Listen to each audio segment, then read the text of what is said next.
সরকারি সহায়তা না পেয়ে নিজের জমানো টাকা, শখের মোটরসাইকেল ও একটি খাসি বিক্রি করে কয়েক গ্রামের বাসিন্দাদের জন্য সেতু নির্মাণ করেছেন একজন কুলি। তার এই উদ্যোগ বদলে দিয়েছে পুরো গ্রামের মানুষের দৈনন্দিন জীবনের চিত্র। কুড়িগ্রামের উলিপুর উপজেলার জোনাইডাঙ্গা এলাকার বাসিন্দা আব্দুল করিম পেশায় একজন কুলি। উপজেলার রেলওয়ে স্টেশনের দক্ষিণে জোনাইডাঙ্গা এলাকায় দীর্ঘদিন ধরে ছিল একটি ঝুঁকিপূর্ণ চলাচলের পথ। রেল ব্রিজ দিয়ে প্রতিদিনই যাতায়াত করত স্কুল শিক্ষার্থী, রোগী, ব্যবসায়ী সহ নানা শ্রেণী পেশার মানুষ। কিন্তু দুর্বল পুরনো কাঠের পাটাতনের কারণে প্রায়ই ঘটত দুর্ঘটনা। দীর্ঘদিন সরকারি কোনো স্থায়ী সমাধান না পেয়ে নিজেই উদ্যোগ নেন সেতু নির্মাণের। কাঁচা বাজারে লেবারি করতে করতে কিছু টাকা জমাছি, জমায়া 1.5 লক্ষ টাকা জমাছি, জমায়া ওখান থেকে আনলাম, আনি ইট, বালু, সিমেন্ট, রড কিনলাম। কেনার পর আমার টাকা শেষ হয়ে গেল, আমি কাজ করতে পারি না। তখন এলাকার লোক বলতেছে, তুই এইভাবে কিভাবে কাজ করবো, তোর টাকা নেই, পয়সা নেই।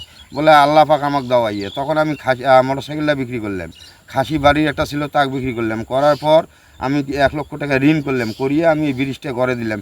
নিজের জমানো অর্থ দিয়ে নির্মাণ কাজ শুরু করলেও পরে অর্থের অভাব দেখা দিলে বিক্রি করে দেন নিজের শখের মোটরসাইকেল ও একটি খাসি। 5+ স্টার রেটিং প্রাপ্ত দেশের সর্বোচ্চ বিদ্যুৎ সাশ্রয়ী ওয়ালটন এসি স্মার্ট কমফোর্ট এখন নেক্সট লেভেলে। সেই টাকায় রেল ব্রিজের পাশে কাঠের পাটাতন দিয়ে তৈরি করেন নতুন একটি চলাচলযোগ্য সেতু। আমাদের জমানো টাকা ছিল কিছু, এই টাকা দিয়ে কাজে লাগছি। লাগার পরে আবার মনে করে মোটরসাইকেল বিক্রি করছি।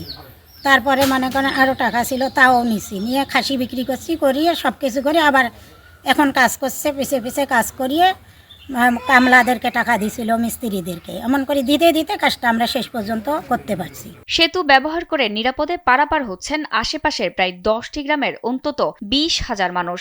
স্থানীয়দের দাবি, এমন উদ্যোগকে স্বীকৃতি দিয়ে সরকারি সহায়তা বাড়ানো উচিত। পাশাপাশি স্থায়ী একটি সেতু নির্মাণেরও জোর দাবি জানিয়েছেন তারা। এখানে কোনো ব্রিজ ছিল না, এই রেলের ব্রিজ দিয়ে আমাদের যাতায়াত। এই অনেক ছেলে মেয়ে এই ব্রিজের মধ্যে যাইতে আসতে পড়ে কারো হাত ভাঙছে। আমি নিজেই একদিন একটা বাচ্চা তুলছি। এইখানে হাঁটা যাওয়ার পরে তো ওখানে তো ব্রিজের ফাঁক বেশি, ওখানে হ্যাঁ যায় পড়ে যায়, কোনো হাঁটাহাঁটি করে পায় নাই।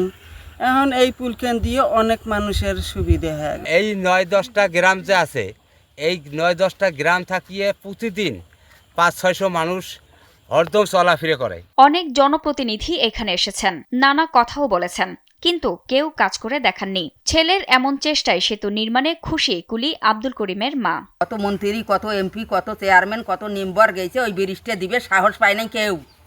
আমার বেটাতে কি সাহস এই ব্রিজটা দিবে নাকি, আমার তো মন খালি ধরে, আমি ব্রিজটা কেমন করি দিলে।